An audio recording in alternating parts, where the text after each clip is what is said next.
શાસનપતિ શ્રમણ ભગવાન મહાવીર સ્વામીને મારા ભાવપૂર્વક વંદન. સર્વ ઉપકારી ગુરુ ભગવાન તથા મહાસતીજીઓના ચરણોમાં ભાવપૂર્વક વંદન. દેવાનું પ્રિય એન્સાઇક્લોપીડિયા ઓફ જૈનિઝમ. અને મૂવિંગ ફર્ધર, આજનો વર્ડ છે એ ફોર અસંગની. એ ફોર અસંગની. અસંગની એટલે શું? તો કે અલગ અલગ પ્રકારના જીવો હોય છે.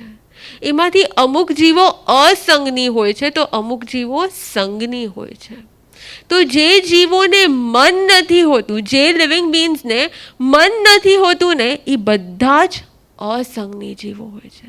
અને બિકોઝ એને મન નથી હોતું ને, એટલે એ પાસ્ટ, પ્રેઝન્ટ કે ફ્યુચરનું કંઈ વિચાર કરી શકે ને એવી એનામાં ક્ષમતા જ નથી હોતી. અને એટલા જ માટે આપણે કહી શકીએ એને દ્રવ્ય મન, એટલે કે મટીરિયલ રૂપ મન નથી હોતું. એટલે જે પૂતગલોનું બનેલું છે એવું દ્રવ્ય મન જે આપણને છે તે એ લોકોને નથી હોતું, પણ એ લોકોને આત્મા છે. આત્મામાંથી ભાવ ઉઠે છે, એટલે ભાવરૂપી ભાવ મન એ લોકોને હોય છે. પરંતુ એ લોકોને વેદન થાય છે, પણ સુવેદન થાય છે એ સમજવાની શક્તિ નથી, કારણ કે એ લોકોને મન નથી. પરંતુ એટલા જ માટે ભાવ મન છે આપણે કહી શકીએ, કારણ કે ઘણી વનસ્પતિ હોય, ટ્રીઝ હોય, તો એની સામે આપણે લોકો કોઈ શુભ ભાવના ભાવીએ, પ્રેયર્સ કરીએ, જપ સાધના કરીએ તો એ લોકો તરત જ ખીલી ઉઠે, બહુ સારી રીતે ગ્રો કરે છે. એટલે આપણે કહી શકીએ કે એને ભાવ મન છે, પરંતુ દ્રવ્ય મન એટલે કે વધારે કંઈ વિચારી નથી શકતા. તો આવા કયા કયા પ્રકારના, કયા કયા ટાઈપ્સના એવા લિવિંગ બીન્સ છે કે જે લોકોને મન નથી હોતું? તો કે એકેન્દ્રિય. યસ. બીજું કોણ હોય છે ને? આપણે અગર ઓપોઝિટ વેમાં જોઈશું તો ખાલી નારકી, દેવતા, મનુષ્ય, સંઘની મનુષ્ય અને સંઘની મનવાળા એનિમલ બીંગ્સ, તિર્યંશ પંચેન્દ્રિય જેને 5 સેન્સીસ છે, એ લોકો જ સંઘની છે, એ લોકોને જ મન છે. બાકીના જેટલા પણ ટાઈપ્સ ઓફ લિવિંગ બીન્સ છે ને, કોઈને મન નથી. એટલે કે એકેન્દ્રિય, જેને ખાલી 1 સેન્સ છે, એવા કયા જીવ છે? પૃથ્વી કાયના જીવ, એટલે કે પૃથ્વી જ જેનું શરીર છે, એટલે સેન્ડ, માટી, એ જેટલા પણ એવા જીવો છે તો એ લોકોને મન નથી હોતું. અપકાય એટલે કે પાણી જ જેનું શરીર છે, એવા વોટર બીંગ્સ, તો એ લોકોને પણ મન નથી હોતું. પૃથ્વીકાય, અપકાય, તેવુકાય એટલે ફાયર બીંગ્સ, એટલે કે જેનું શરીર જ ફાયર જ જેનું શરીર છે, એવા જીવોને પણ મન નથી હોતું. વાયુકાય એટલે કે વાયુ જ જેનું શરીર છે, એટલે એર બીન્સ, એ લોકોને પણ મન નથી હોતું. અને પ્લાન્ટ્સ એટલે કે વનસ્પતિકાય, એ લોકોને પણ મન નથી હોતું. બે ઇન્દ્રિય જીવો એટલે કે જેને ખાલી સ્પર્શેન્દ્રિય અને શું હોય છે? સ્વાદ લઈ શકે, ટંગ અને ટચ ફિલિંગ્સ હોય, એવા બે ઇન્દ્રિય જીવોને પણ મન નથી હોતું. તે ઇન્દ્રિય જીવ એ લોકોને પણ, જેને ખાલી 3 ઇન્દ્રિયો હોય છે, ટચ ફિલિંગ્સ હોય છે, ટંગ હોય છે, ટેસ્ટ ફિલિંગ હોય છે, અને એ લોકો સ્મેલ કરી શકે એવી શક્તિ એ લોકોમાં હોય છે, એ લોકો તે ઇન્દ્રિયો હોય છે, તો એ લોકોને પણ મન નથી હોતું. ચોરેન્દ્રિય જીવ એટલે કે touch feeling, taste feeling, smell કરી શકે અને આઈસથી જોઈ શકે એવી જેનામાં ક્ષમતા હોય છે, એવા ચોરેન્દ્રિય જીવોને પણ મન નથી હોતું. અને પંચેન્દ્રિયમાં પણ, જેને 5 સેન્સીસ હોય છે, એમાં પણ એવા એનિમલ્સ હોય છે જેને મન નથી હોતું, ને એવા પણ એનિમલ્સ હોય છે જેને મન હોય છે. ગઈકાલે ગુરુદેવે વાંચણીમાં સમજાવ્યું કે ગાય હોઈ શકે તો એને શું કહેવાય? શ્રાવિકા ગાય હોઈ શકે. તો શ્રાવિકા ગાય કોણ હોઈ શકે?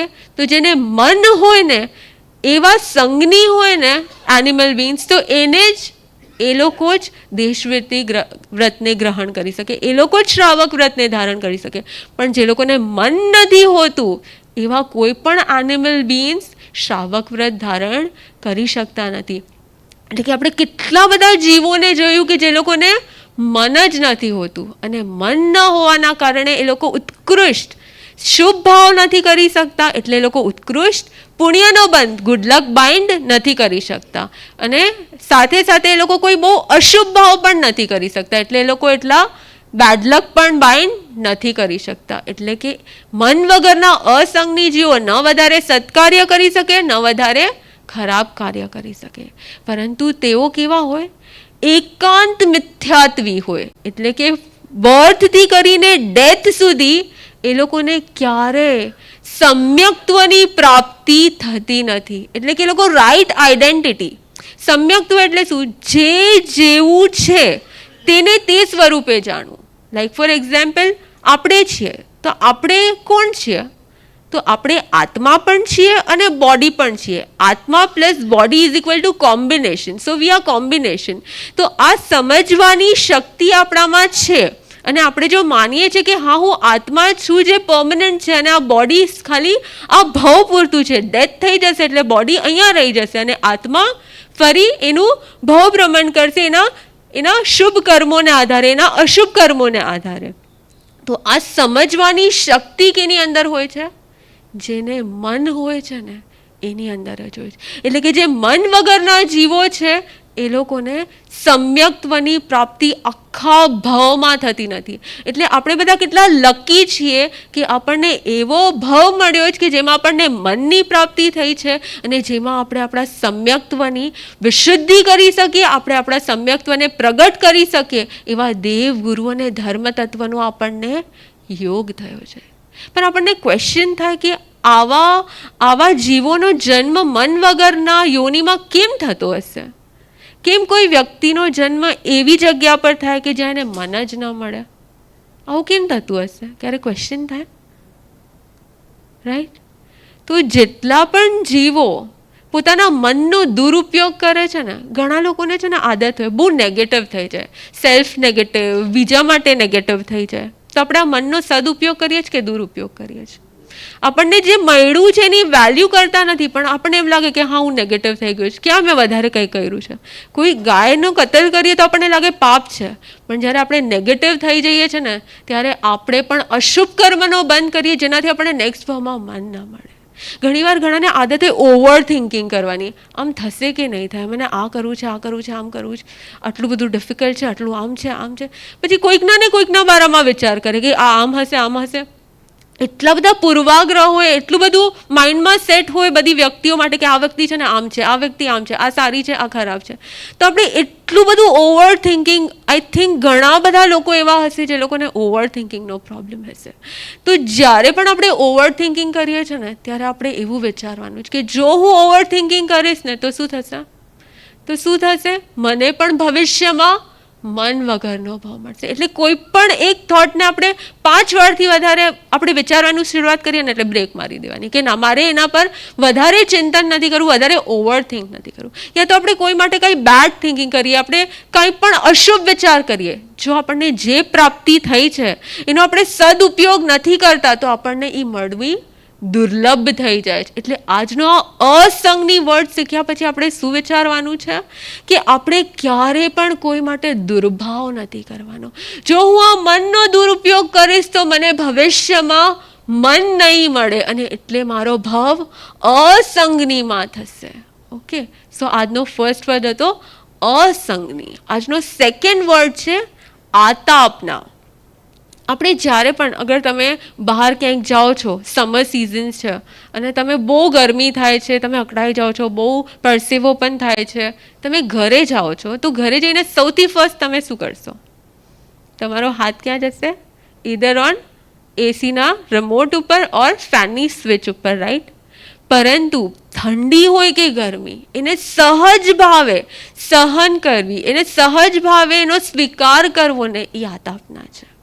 આતાપના પણ એક પ્રકારનું તપ છે, આતાપના એક પ્રકારની સાધના છે. તો અલગ અલગ પ્રકારે આતાપના લેવાતી હોય. તો પહેલાંના મુનિઓ, અત્યારે પણ ઘણા મુનિ ભગવાન તો એવા હોય કે જે લોકો આતાપના લેતા હોય. આતાપના એટલે સૂર્યાભિમુખ, એટલે કે સનરેઝની સામે સૂર્યની અભિમુખ રહી અને શું કરવાનું? કાર્યોત્સક, ઊભા ઊભા કાર્યોત્સક કરી શકાય, કૌશક કરી શકાય, બેઠા બેઠા કરી શકાય. પછી ઘણીવાર મુનિઓ શું કરે તો એકદમ ઉનાળામાં સમર સિઝનમાં જે શિલાઓ હોય ને, જે એકદમ ગરમ થઈ ગઈ હોય, એ શિલાક પટક ઉપર બેસીને કે ઊભા ઊભા શું કરે?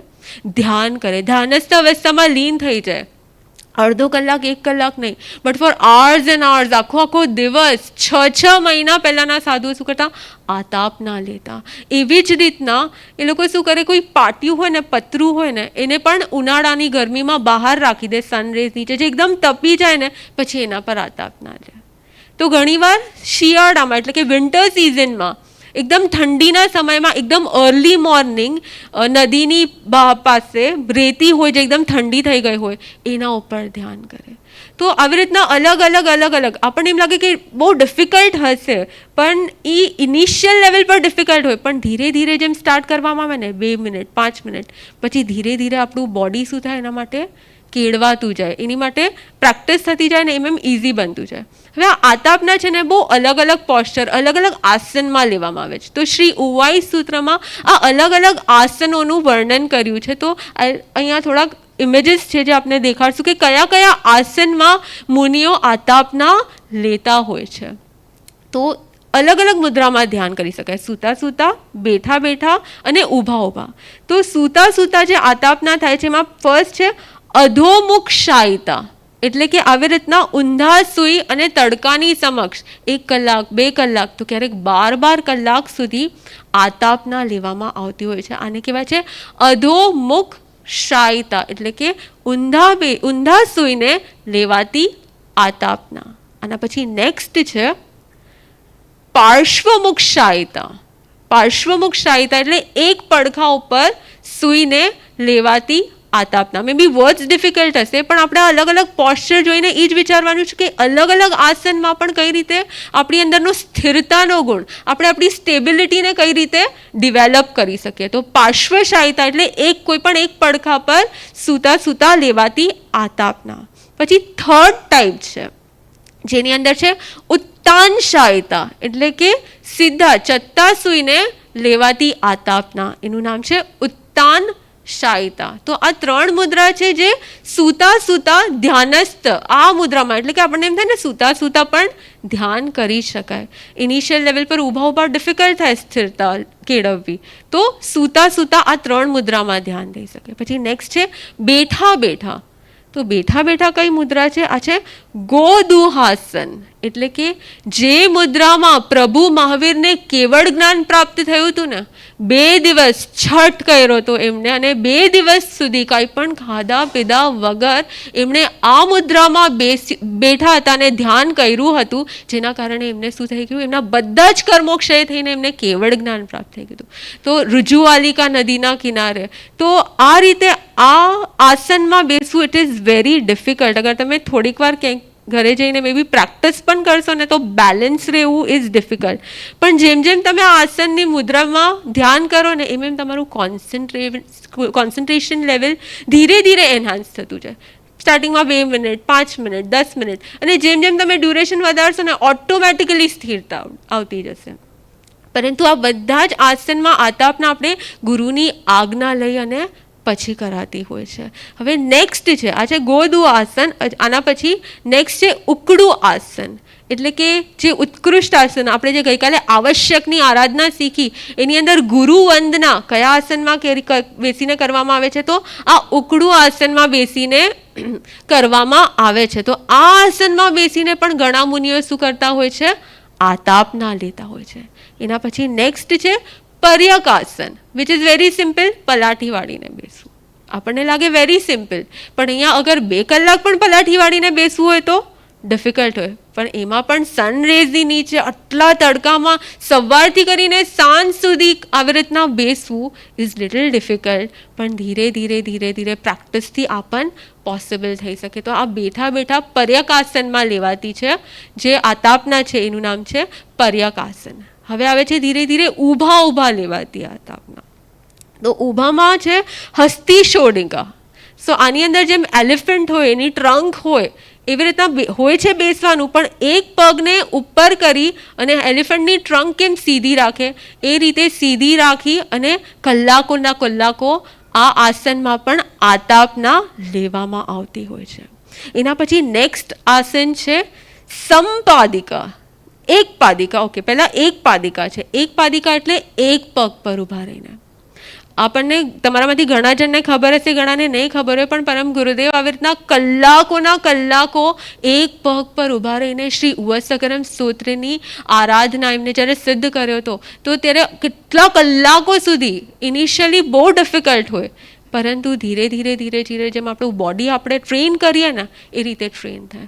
તો એ મુદ્રામાં રહીને ઉવસકરમની જપ સાધના કરતા. અને ઘણીવાર અમને બધાને પણ આજ્ઞા આપે કે આજ્ઞા ફરમાવે 9 મિનિટ માટે, 12 મિનિટ માટે, 15 મિનિટ માટે એક પગ પર ઊભા રહેવાનું છે. જ્યારે આપણે એક પગ પર ઊભા રહીએ ને ત્યારે તો કોન્સન્ટ્રેશન લેવલ વધે, સ્થિરતા વધે, અને સાથે સાથે ડિફિકલ્ટ પણ હોય, કારણ કે બીજા પગ પર શું આવે? પ્રેશર આવે. તો એ પગ પણ પેઇન કરવા લાગે. પણ ધીરે ધીરે ધીરે ધીરે આ બધી સાધના જ છે જેનાથી આપણે સ્થિરતાને, સ્ટેબિલિટીને એન્હાન્સ કરી શકીએ છીએ. એના પછી નેક્સ્ટ આસન છે સમપાદિકા, એટલે કે 2 પગ પર ઊભા રહીને નોર્મલ ઊભા ઊભા જે ધ્યાન કરતા હોઈએ ને એવી રીતના ધ્યાન કરીને આતાપના લેવી. તો આ અલગ અલગ આસનો છે જેની અંદર આતાપના લઈ શકાય. આતાપના લેનારને આતાપક કહેવાય છે. તો એનું વર્ણન શ્રી ઉવાઈ સૂત્ર નામના આગમમાં આવે છે. પરંતુ આ તપ, આ જે આતાપના છે એને કાયાકલેશ તપ કહેવાય છે. શું કહેવાય છે? કાયાકલેશ, એટલે કે આપણી કાયા જે છે, બોડી છે, એને શું કરવાનું? એને ક્લેશ આપવાનો.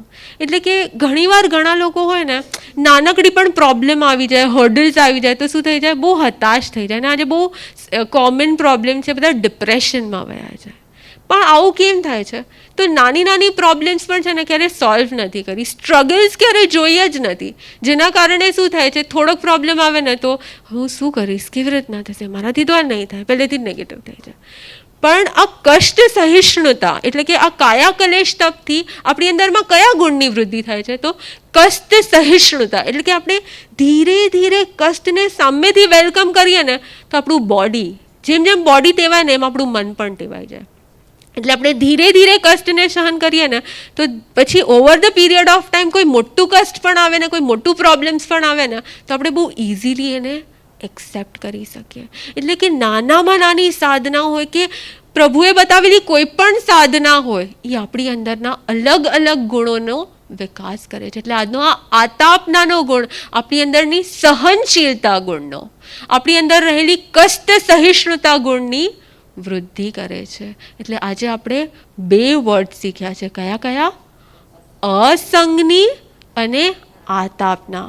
આ જ રીતે આપણે પ્રભુ વચનના અલગ અલગ શબ્દોના એના મિનિંગ્સને સમજીને આપણા જીવનમાં એને ઉતારીએ.